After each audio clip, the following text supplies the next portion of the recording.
Bueno, buenas tardes ya casi. Os damos la bienvenida a esta segunda y última plenaria de este simposio. Y lo primero es presentaros a los ponentes. Bueno, pues tenemos de mi izquierda, primero, después hacia la derecha, a Mariana Bosch, que es doctora por la Universidad Autónoma de Barcelona en una tesis de didáctica de la matemática dirigida por Chevalar. Ahora es profesora agregada de la Universidad de Barcelona y su investigación se centra en el desarrollo de la teoría antropológica de lo didáctico, ¿no? Con muchos compañeros también que se encuentran aquí y otros a nivel internacional. Podría contar muchas cosas de su trayectoria, me voy a centrar en algunas, y es conocida por su presencia desde la fundación en la Sociedad Europea de Investigación en Educación Matemática. También es miembro fundadora de la Red Internacional INDRUM, de investigación sobre educación matemática a nivel universitario, y ahora mismo preside también el área de Ciencias de la Educación en la Agencia Estatal de Investigación. Si sigo en el mismo sentido, Ángel Gutiérrez es catedrático de Didáctica de la Matemática de la Universidad de Valencia. Su investigación se centra en el razonamiento geométrico y en el aprendizaje de los estudiantes con talento matemático.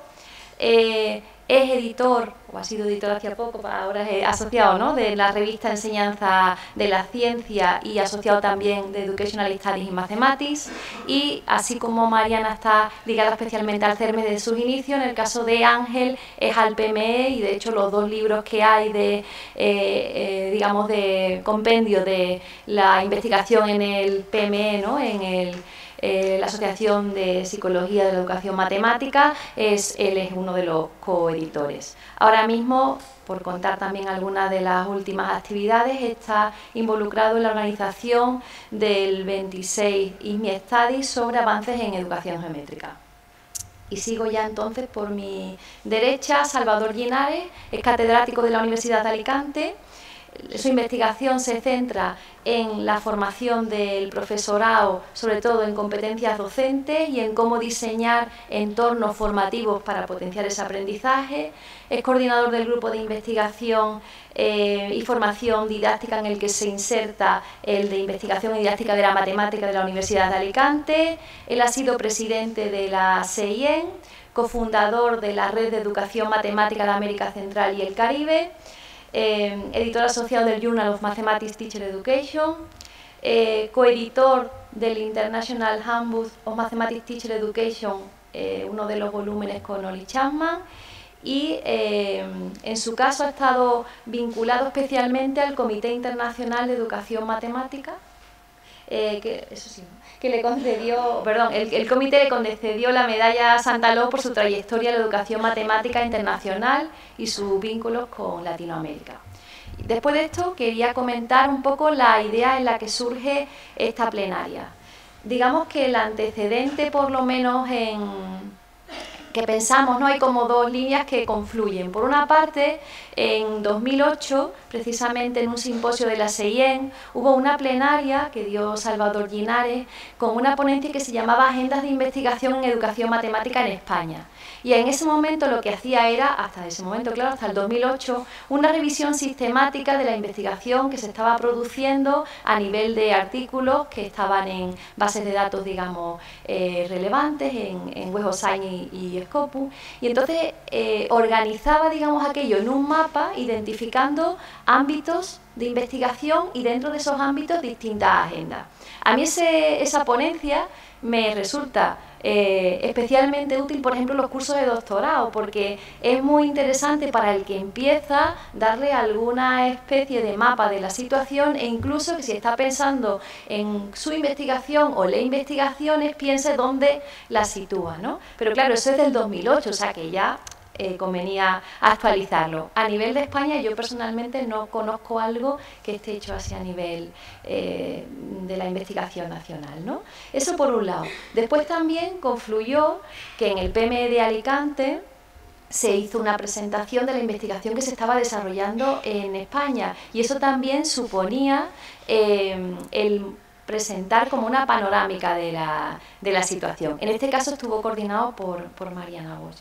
Y tras eso se hizo, se ha hecho, ¿no?, un número especial de la revista ZDM mostrando la investigación en educación matemática en España, con Latinoamérica, con lazos con Latinoamérica, ¿no?, que estuvo coordinada por Mariana, Ángel y Salvador. Bueno, entroncando todas estas cosas, pensamos que, aprovechando el impulso de esos trabajos, era una muy buena, o era un buen momento para plantear que por qué no hacían ahora, ¿no?, nos presentaban un mapeo de la investigación en educación matemática en España en estos momentos. Y eso es lo que yo puedo contar, y el resto, ya que es lo más importante, pues lo cuentan ellos. Muchas gracias.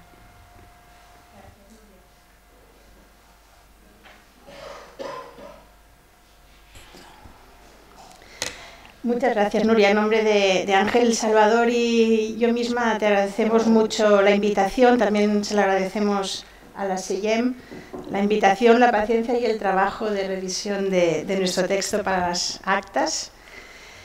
Vamos a presentar... Bueno, antes de empezar, tenemos un código QR para que podáis ir añadiendo preguntas para luego retomarlas durante el debate, por si os da vergüenza hablar en público o por si queréis hacer preguntas o comentarios anónimos. Aquí tenéis el código, luego lo volveré a poner al final, pero igual es mejor que las vayáis poniendo mientras dura la presentación.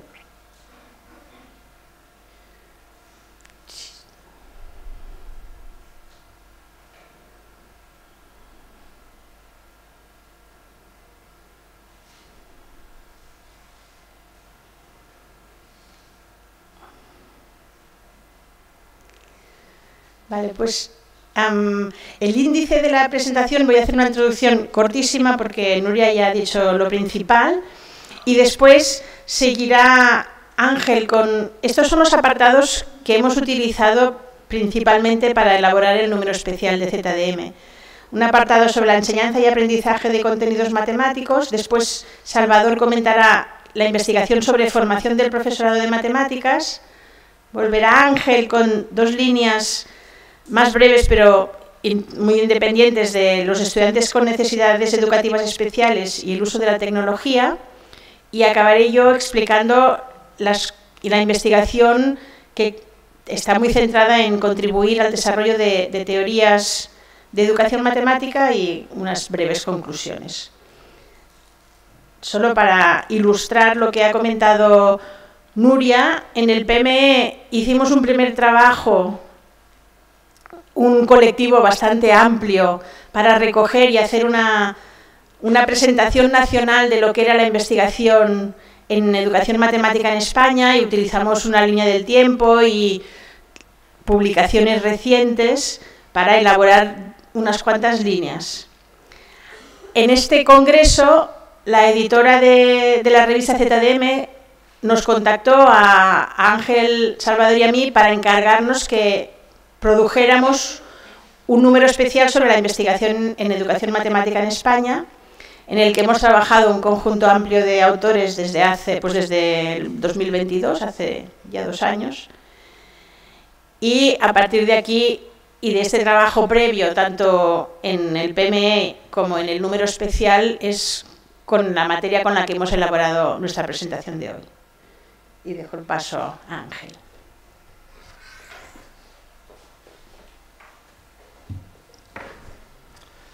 Buenos días.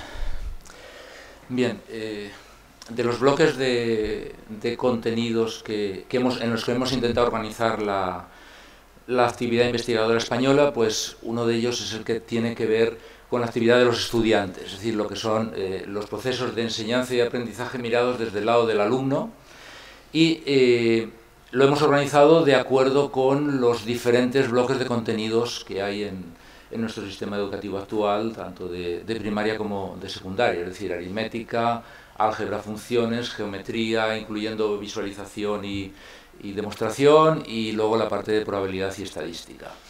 Lo que voy a hacer es pues, un repaso mencionando cuáles son los objetivos y los temas en los que se está investigando en estos últimos años. Hemos tomado un poco marco de referencia a los 10 últimos años y publicaciones de las revistas importantes, es decir, las revistas españolas, las internacionales de JCR y Scopus, y también actas de la SEIEM, evidentemente.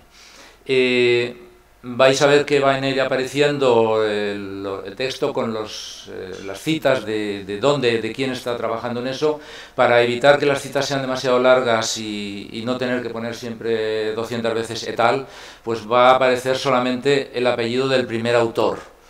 Toda la información la tenéis en las actas. Entonces, si queréis ver esto realmente qué referencia es, pues nada más tenéis que ir a las actas y ahí encontrar todas las referencias que vayan a aparecer aquí, o casi todas, hay alguna incorporación.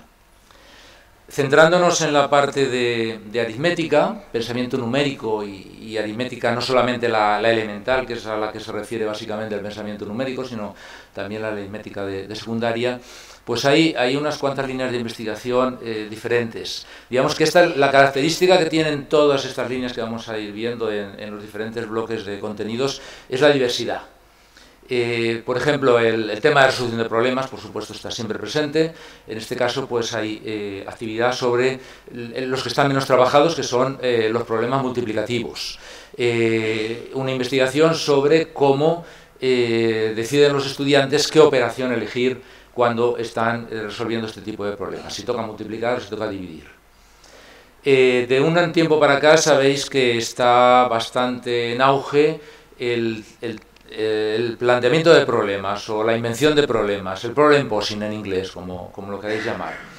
Hay varias formas de enfocar este tipo de actividad de cara a los estudiantes, y una de ellas en las que se está trabajando en España en estos últimos años, pues es el tipo de problemas en los cuales se da una operación, es decir, se pide a los estudiantes, plantea un problema en el que haya que hacer la suma 5 más 2 igual a 7.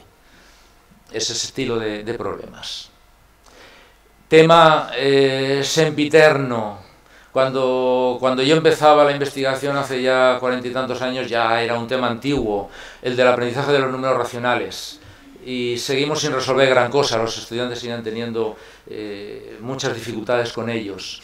En particular, este grupo se está centrando en lo que tiene que ver con la operatoria de los números racionales y, en particular, con la comparación de números racionales y las dificultades que los estudiantes se enfrentan cuando se están tratando de resolver este tipo de problemas en los cuales qué número es mayor o qué número es menor es importante. El tema de la generalización va a ir saliendo de manera recurrente a lo largo de la presentación, sobre todo en la parte del pensamiento algebraico y funcional. Pero es una actividad permanente, y aquí este grupo pues está trabajando en lo que es la generalización aritmética, entendida como la generalización que se hace fundamentalmente en los cursos iniciales y medios de la educación primaria. No estamos hablando ahí de la generalización entendida desde el punto de vista del álgebra, sino puramente la generalización de relaciones aritméticas. Y otra línea interesante, que es también muy antigua, se lleva haciendo desde hace muchos años y sigue en vigor, es el análisis de los libros de texto desde varios puntos de vista, que luego vamos a ver también en otros bloques. En este caso, este grupo pues ha comparado los algunos libros de texto de España y de Singapur. Singapur, ¿por qué? Pues obviamente por las pruebas PISA y demás. Qué diferencia había entre los libros de texto de un país y del otro, y si esas diferencias pues podrían de alguna manera explicar las diferencias de resultados entre Singapur y España en las pruebas PISA. Bueno, en muy pocas palabras, lo que les sale al final es que las diferencias que hay entre los libros de texto son mínimas y que no explican para nada por qué. Habrá que mirar más al lado cultural de cuáles son las diferencias entre las culturas de Europa Occidental, en particular de España y de Singapur, para entender por qué ellos tienen tan buenos resultados y no los españoles. Entrando en el terreno del pensamiento algebraico y del álgebra, es decir, el pensamiento algebraico como el inicio y el álgebra ya en los cursos a partir del segundo o tercero de la ESO, cuando ya empiezan a estudiar ese tipo de contenidos, Aquí tenemos básicamente un grupo que está trabajando desde hace muchos años, que está en la Universidad de Granada. Aquí van a aparecer algunas publicaciones suyas recientes, pero quien esté interesado en estos temas puede rastrear sus trabajos hasta como mínimo una década más hacia atrás. He ordenado un poco los epígrafes por el proceso de aprendizaje. Una de las primeras actividades que tienen que realizar los estudiantes es aprender a convertir expresiones verbales en expresiones algebraicas, desde diversos puntos de vista. Entonces, uno de ellos es la traducción del enunciado de un problema. Eso lleva aparejada esa otra segunda línea que van siempre o casi siempre relacionadas, que es el entender los símbolos, que ya no son los símbolos con significado aritmético, sino que empiezan a adquirir significados nuevos, sobre todo el signo más, pero también el signo menos, por ejemplo, la influencia de los paréntesis y demás. Y el gran tema del álgebra es la generalización. Es decir, hay que aprender a generalizar para aprender álgebra, si no el aprendizaje se queda en memoria y rutinas. Y ese es un tema que se está estudiando pues mucho desde hace muchos años, y varios grupos. Está el grupo de Granada, en Alicante también han estado trabajando en este tema de la generalización, y en Valencia empezamos a trabajar un poco después. De hecho, las referencias, los trabajos que hemos hecho en Valencia pues toman como punto de partida el trabajo que habían hecho antes en Alicante, con el objetivo global de que los estudiantes empiecen primero a aprender a generalizar, para que el objetivo último, enlazando con la primera línea de investigación, sea que aprendan a convertir esas generalizaciones verbales en generalizaciones expresadas algebraicamente. Desde otro punto de vista, otro grupo que incluye personas de Valencia y también de Galicia, analizan los problemas verbales algebraicos o aritmético-algebraicos, como suelen llamarlos ellos, porque a veces se pueden resolver de un lado desde el punto de vista aritmético y también desde el algebraico. La clásica investigación, que por lo menos los veteranos conocemos, de las variables de enunciado de los problemas aritméticos verbales, esas mismas variables pues están presentes en los problemas de tipo algebraico. Es decir, qué características del enunciado, sintácticas, semánticas, de tipos de palabra clave, etcétera, etcétera, influyen en la complejidad de la conversión de esos enunciados en expresiones algebraicas. Entrando ya en el terreno del álgebra, es decir, ya nos vamos a mitad, como mínimo a mitad de la educación secundaria, ya pasado ese periodo de preálgebra, que son las líneas de investigación anteriores, pues hay quien está estudiando también las cuestiones que tienen que ver con el aprendizaje de inecuaciones, de interpolación, de resolución de sistemas, etcétera, etcétera. En este caso, pues este es el par de trabajos que aparecen en los 10 últimos años, que es lo que hemos mirado. Y también desde un punto de vista así un poquito más abstracto y general, pues encontramos un trabajo del grupo de Juan Diego Dino, en el cual definen desde el punto de vista de EOS niveles de algebrización de la actividad de los estudiantes, una manera de valorar el progreso de un estudiante en el aprendizaje del álgebra inicial. El pensamiento funcional, quienes trabajan en él, y tenemos que volver a mirar a Granada, porque es el grupo que realmente está dedicando más esfuerzo no el único, pero sí el que está dedicando más esfuerzo a este tema, hablan del pensamiento funcional como una parte del pensamiento algebraico. Pero bueno, yo lo he separado primero por motivos logísticos, porque no cabe todo en la misma pantalla, y segundo porque aunque sea una parte del pensamiento algebraico, el foco es diferente. En el pensamiento algebraico el foco se va a la parte, digamos, sintáctica, a cómo aprender a representar algebraicamente ideas de relaciones.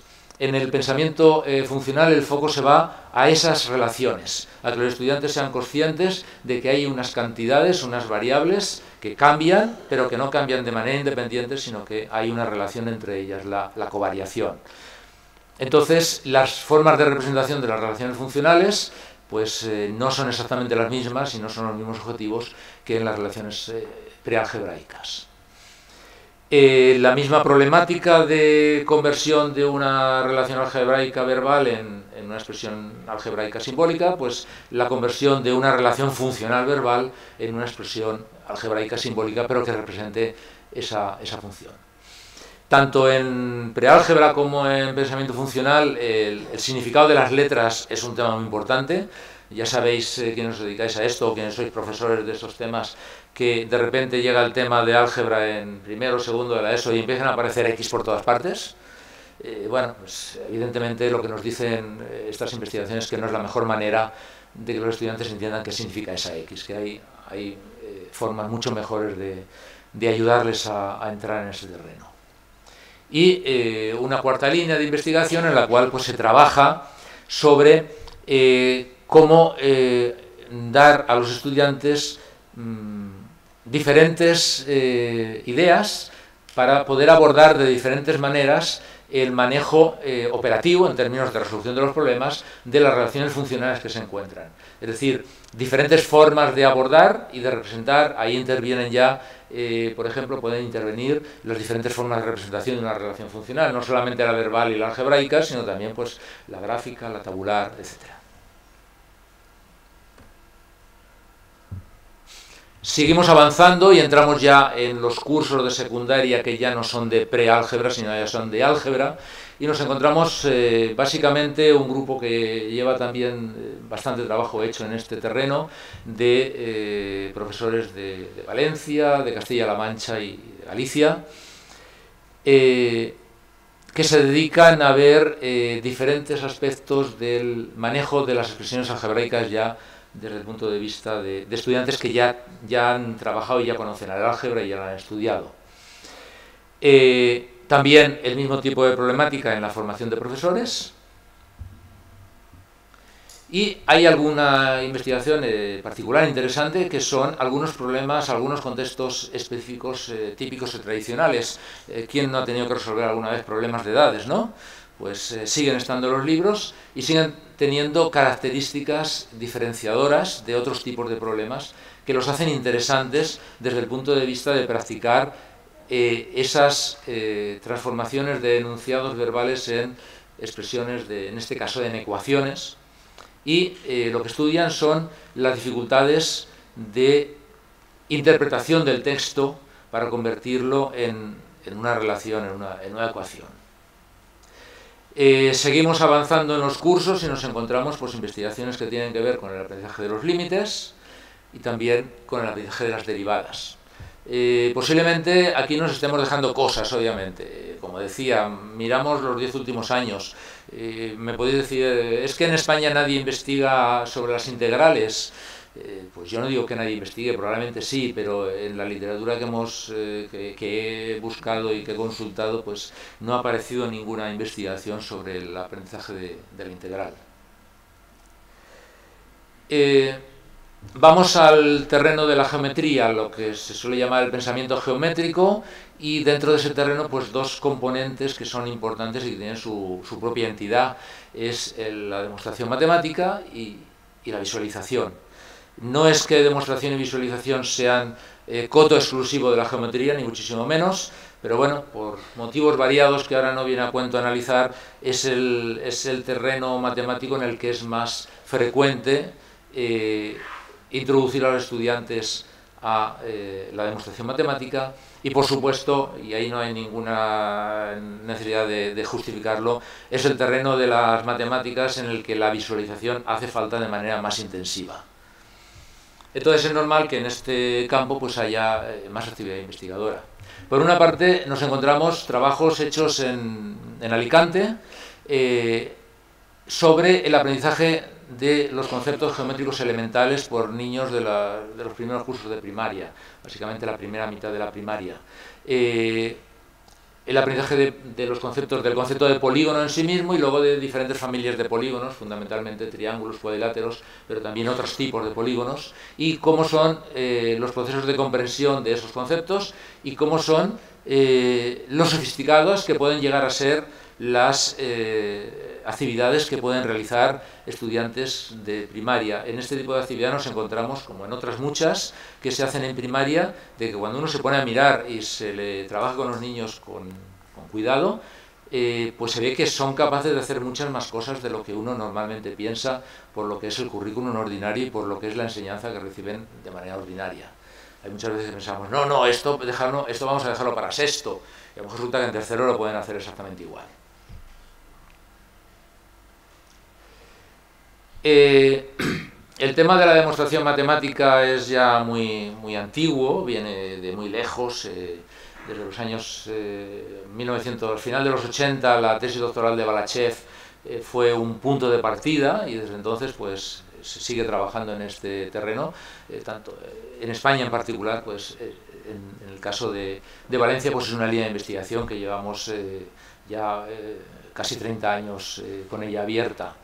Pero bueno, también aquí uno puede decir, no, hombre, la demostración es para los mayores. Bueno, pues en Girona pues están trabajando con niños de educación primaria y están explorando a ver qué capacidad de argumentación tienen los niños.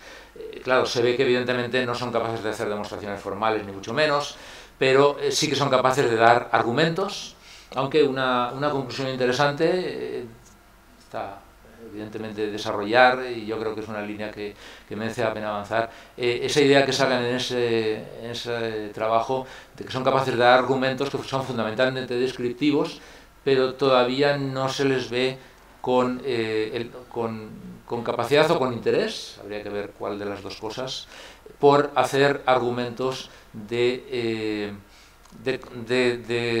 refutación de las afirmaciones que ha hecho otro niño.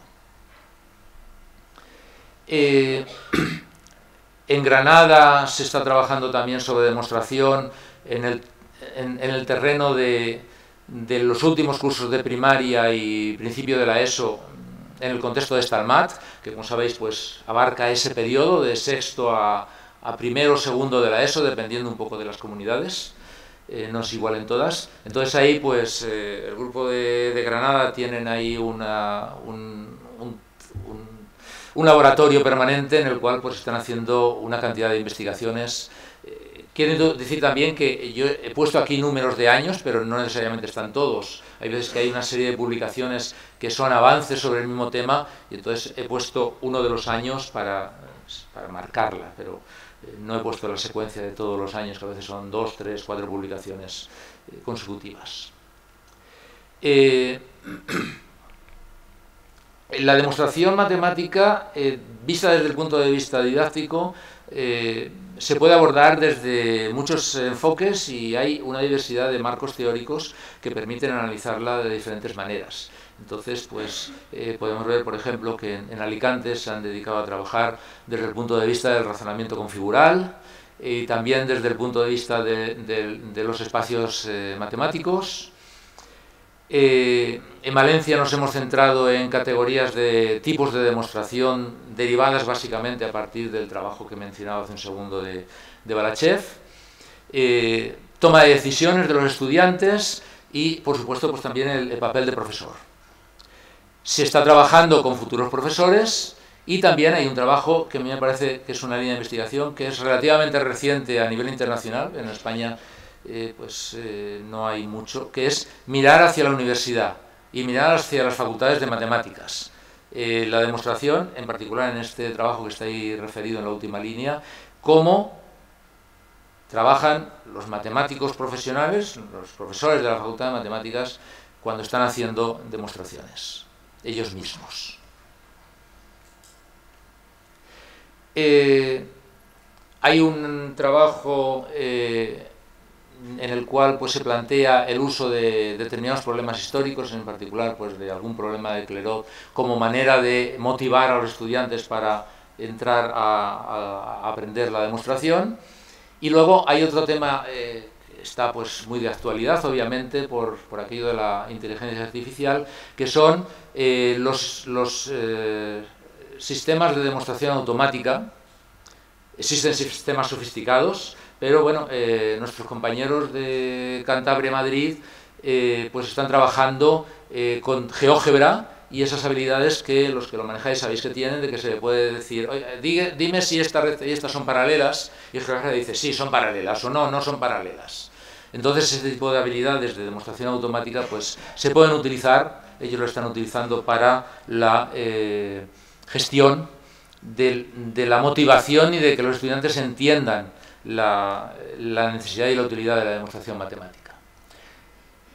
La visualización, también, bueno, pues en Valencia llevamos trabajando con ella desde hace siglos.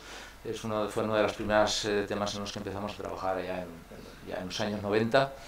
Entonces seguimos resolución de problemas de orientación, por una parte, y también problemas de visualización, que son dos aspectos diferentes. En este sentido, pues estamos colaborando con algunos compañeros de otras universidades, en particular de Granada, y tenemos ahí pues unos trabajos que hemos estado haciendo últimamente con varias tesis doctorales, en los cuales la visualización es uno de los focos de atención.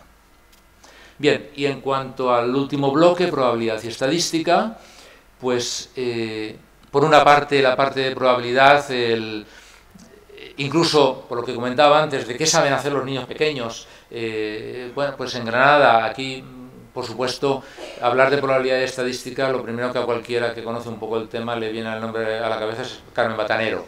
Es el referente universal en España y en buena parte del resto del mundo, y obviamente pues donde más actividad en esos temas hay es en Granada, pues porque es su sede y es el núcleo que ella ha formado allí, pero no solamente en Granada, también hay alguna actividad en otros sitios.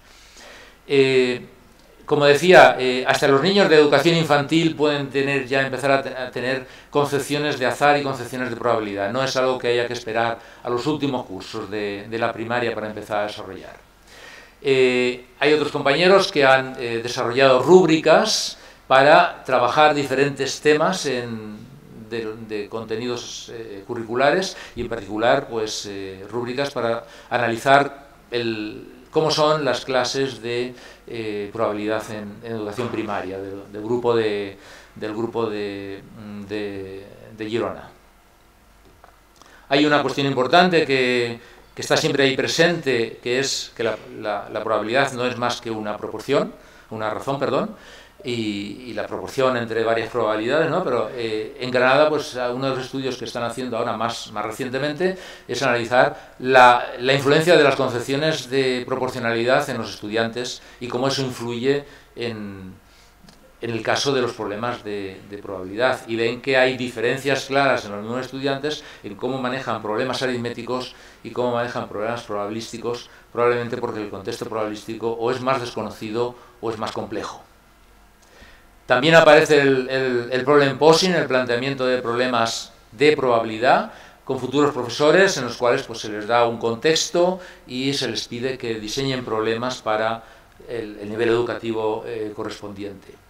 Y otro tipo de análisis que se ha hecho sobre la probabilidad son problemas que aparecen tanto en las pruebas de acceso a la universidad. Yo he escrito ahí PAU por poner un nombre, pero bueno, ya sabemos que cambian de nombre cada cierto tiempo, las pruebas de acceso a la universidad y en las Olimpiadas españolas, las que conocemos de la ESO y de bachillerato.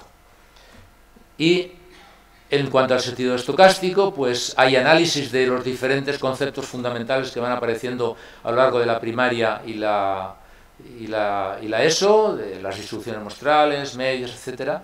Y también hay otro aspecto interesante que están trabajando últimamente, que es los gráficos estadísticos vistos desde el lado de los libros de texto, la complejidad que suponen desde el punto de vista de la lectura y del significado de los gráficos, y las tablas, gráficos por una parte y tablas por otra, también con el mismo enfoque, la presencia en los libros de texto y la complejidad que supone la lectura de una tabla estadística por los estudiantes. Y con esto pues termino mi parte de este momento. Vamos a pasar a Salvador.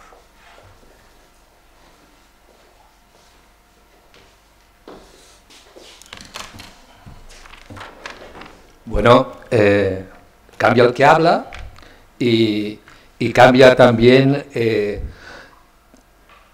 sobre lo que vamos a hablar. Vamos a cambiar también el sujeto. Hasta ahora estábamos hablando de los estudiantes, ahora vamos a hablar de los que quieren ser profesores y los profesores.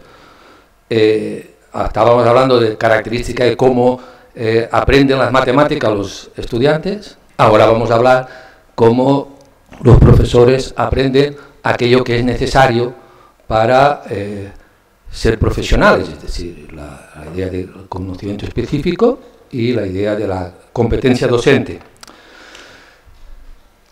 ¿Cómo está organizada esta parte?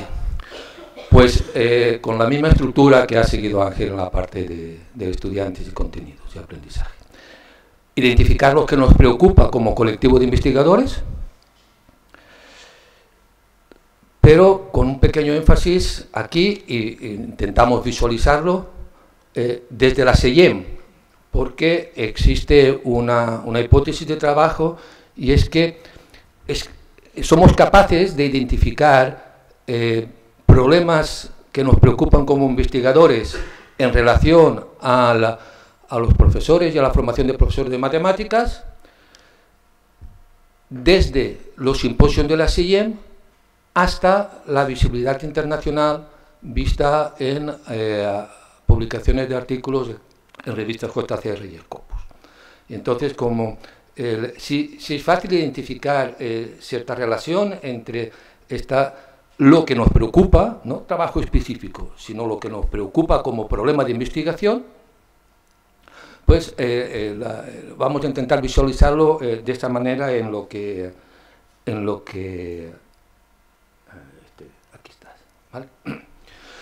Entonces, la parte de método, para intentar explicitarlo un poquito más, lo que hemos visto, lo que hemos hecho es ver lo que en relación a la formación de profesores ha ido apareciendo en los últimos 5 años de la SEIEM, y identificar ahí lo que serían las grandes ideas, es decir, las grandes preocupaciones que luego se van a definir y se van a concretar en problemas de investigación específicos y el objetivo específico de la investigación que cada uno hace en su ámbito cuando estamos hablando de estas cosas. Por lo tanto, mirando solamente los del 2018, hay 5 simposios porque en el 2020 estábamos todos mirando pantallas de ordenador desde casa, no hubo. Y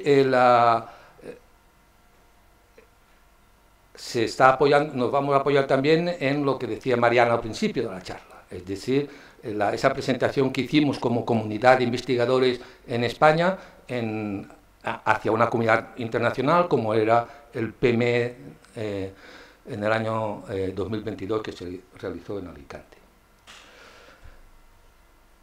5 simposios, 2 seminarios específicos sobre el profesor.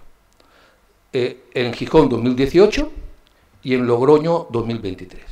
En Gijón 2018 lo que se estaba colocando encima de la mesa era la idea de conocimiento y competencia docente. Competencia en sentido de uso del conocimiento para resolver un problema específico para una profesión, ¿vale? En este caso la profesión es de enseñar matemática. Y había que intentar saltar el nivel de la descripción a la explicación que nos permita comprender ese fenómeno. Y entonces el instrumento que se utilizó fue establecer la comunicación entre diferentes perspectivas teóricas en este simposio, en el seminario de este simposio. Y en Logroño de 2023 aparece la otra cara de la moneda. Nosotros podemos generar conocimiento en la en la investigación básica, podemos desarrollar teorías, podemos generar conocimiento proposicional en relación a la formación de profesores, la formación docente, pero luego existe una cuestión de utilidad de esa información a la hora de la toma de decisiones en contextos institucionales específicos. Bueno, y eso fue lo que se trató en cierta medida en el seminario de Logroño 2023 en relación a de qué manera lo que sabíamos desde la investigación básica nos permitía hablar, dar respuestas a los desafíos y retos que en relación a la formación de profesores que aparecía con los nuevos currículums que se estaban implementando, ¿vale? ¿Por qué esto es importante resaltarlo? Porque la investigación básica lo que nos va a permitir en un momento determinado es poder generar estados de opinión en relación a aquellos que tienen que tomar decisiones en las instituciones. Bueno, en este caso, yo creo que el papel de la SEIEM es importante, en el caso particular de la formación de profesores, porque se visibiliza en la capacidad de establecer cauces de comunicación de eso que generamos como comunidad de investigadores, en la formación de profesores, en lo que pueden ser los ámbitos de toma de decisiones institucionales, en particular con la creación que realizó el Gobierno de la Oficina Nacional de Asesoramiento Científico, en el que se pretendía que las decisiones políticas estuvieran fundamentadas por resultados de investigación. Yo lo que voy a hacer es intentar un poco desarrollar bajar de escalón en la descripción de lo que serían esos dos pilares que fueron los seminarios en Gijón. Entrar un poquito más en detalle, porque el objetivo que pretendíamos con esto era mostrar formas de pensar como investigadores cuando estamos tratando los problemas en relación al aprendizaje de conocimiento específico y competencias docentes de alguien que quiere ser un profesional de la enseñanza de las matemáticas. En relación al seminario de Gijón, se organizó alrededor del análisis de un mismo conjunto de evidencias. El objetivo del seminario era ejemplificar diferencias y posibles complementariedades que se podían generar desde perspectivas teóricas diferentes con un objetivo: comprender el aprendizaje y desarrollo de competencias profesionales en los estudiantes para los docentes. Es decir, se estaba asumiendo implícitamente en este seminario en Gijón 2018, en que somos capaces de generar conocimiento desde una perspectiva teórica, pero ojo, ese conocimiento no es la verdad absoluta. En función de los referentes teóricos que nos podemos colocar, nos permiten ver unas cosas y oscurecen otras. O sea, son completamente transparentes, sabemos que están ahí, pero no. Bueno, el valor de este seminario es en poner de manera visible esa reflexión en todo lo que han sido las investigaciones en formación de profesores. En particular, lo que se hizo aquí fue dos cosas que luego vais a ver que se van a ir repitiendo cuando hagamos el análisis de las comunicaciones a los congresos SEIEM, y que luego se van a reflejar en la visibilidad internacional que tienen este tipo de investigación, que se preocupa por cómo los profesores, los docentes, pues aprenden lo que tienen que aprender para enseñar las matemáticas.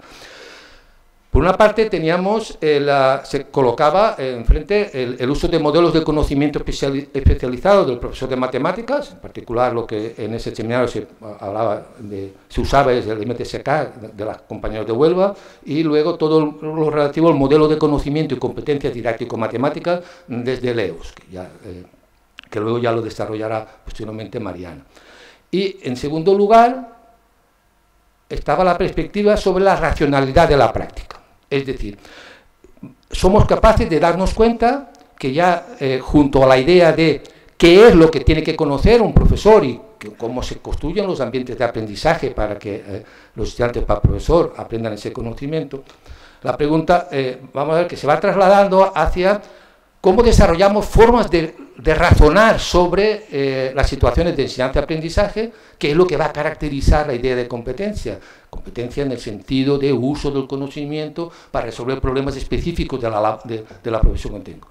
Y eso tiene que ver, esas formas de razonar, cuando se convierten en otro foco específico distinto de lo que significa investigar sobre qué tiene que conocer el profesor. En Logroño, paso a hablar de la otra cara de la moneda, en este sentido, de lo que significa producir el conocimiento y lo que significa la utilización de ese conocimiento para mejorar los contextos de las instituciones en que nos encontramos. En Logroño 23, lo que se planteaba era aportes de la investigación sobre la formación de profesores ante los cambios curriculares para evidenciar algo que ya nos dijeron los compañeros en la sesión de docente. La idea de transferencia, entendía de muchas cosas, pero el valor del conocimiento generado por la investigación para la toma de decisiones, tanto en la formación inicial y continua del profesorado. Lo que se hizo era intentar subrayar los modelos teóricos que se estaban generando como instrumentos para poder tomar esas decisiones, es decir, para poder pensar que es posible la utilización de estos modelos para condicionar lo que hacemos, con lo cual hay aquí ya un binomio entre lo que puede ser llegar a conocer algo y usar ese conocimiento, ese binomio entre conocer y hacer. Y este es un ejemplo de esto. El seminario del 23 puede ser considerado un ejemplo de este tipo. Influencia de las perspectivas teóricas en el diseño de programa de formación. De qué manera el formador de profesores toma decisiones fundamentadas en los modelos teóricos más o menos explícitos que pueda tener en su labor como investigador. Bueno, bajamos al terreno del detalle. Ya con estos dos